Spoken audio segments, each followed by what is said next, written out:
গাজার উত্তরাঞ্চলে দুর্ভিক্ষ শুরু হয়ে গেছে বলে জানালেন ইউএসএইড প্রধান সামান্থা পাওয়ার। বুধবার কংগ্রেসের শুনানিতে এমন তথ্য দিয়েছেন তিনি। বলেছেন তারা উপত্যকায় দুর্ভিক্ষের প্রমাণ পেয়েছেন। জাতিসংঘ বলছে দুর্ভিক্ষে আগামী কয়েক সপ্তাহে শত হাজার শিশুর মৃত্যু হতে পারে। ওদিকে সংস্থাটিতে মাল্টার রাষ্ট্রদূত জানিয়েছেন অধিকাংশ দেশ প্যালেস্টাইনকে পূর্ণাঙ্গ সদস্যের মর্যাদা দিতে চাইলেও এখনও সিদ্ধান্তে পৌঁছাতে পারেনি নিরাপত্তা পরিষদ। এদিকে ইউগভের সবশেষ জরিপ বলছে 36% আমেরিকান মনে করেন গাজায় গণহত্যা চালাচ্ছে Israel. It's already a catastrophe.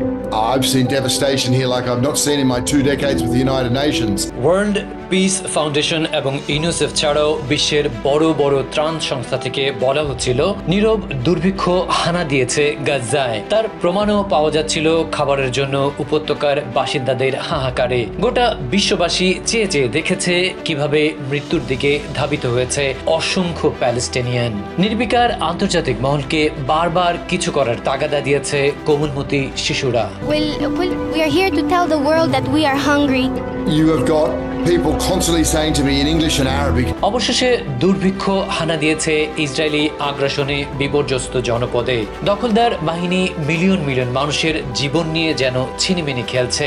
বুধবার কংগ্রেসের শুনানিতে হাজির হয়েছিলেন US agency for international development বা ইউএসএইড প্রধান Samantha power. The methodology that the IPC used. House foreign relations কমিটির শুনানিতে ডেমোক্রেটিক কংগ্রেসম্যান জোয়াকিন ক্যাস্টোর প্রশ্নের জবাবে সামান্থা জানালেন গাজার উত্তরাঞ্চলে দুর্ভিক্ষ শুরু হয়ে গেছে।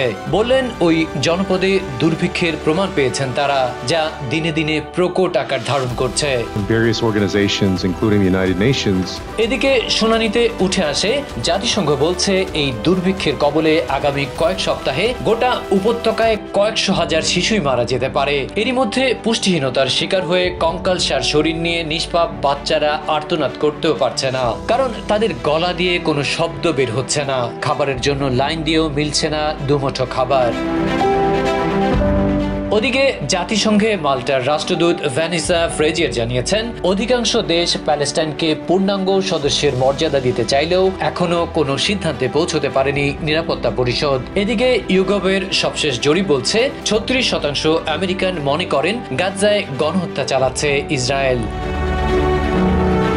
আর জরিপে অংশ নেওয়া 63% মানুষ দ্রুত যুদ্ধবিরতি চান। তারা বলছেন গাজা সংকট মোকাবেলায় ব্যর্থ প্রেসিডেন্ট জো বাইডেন, কারণ ইসরায়েলে সামরিক সহায়তা দিয়ে কেবল প্যালেস্টিনিয়ানদের হত্যার পথ প্রশস্ত করেছেন তিনি। কার্যকরী কোনো পদক্ষেপ নিয়ে কাটাতে পারেননি যুদ্ধের অচলাবস্থা, মুক্ত করতে পারেননি সব জিম্মিকে। Adib Mohammad, TVN24 news desk.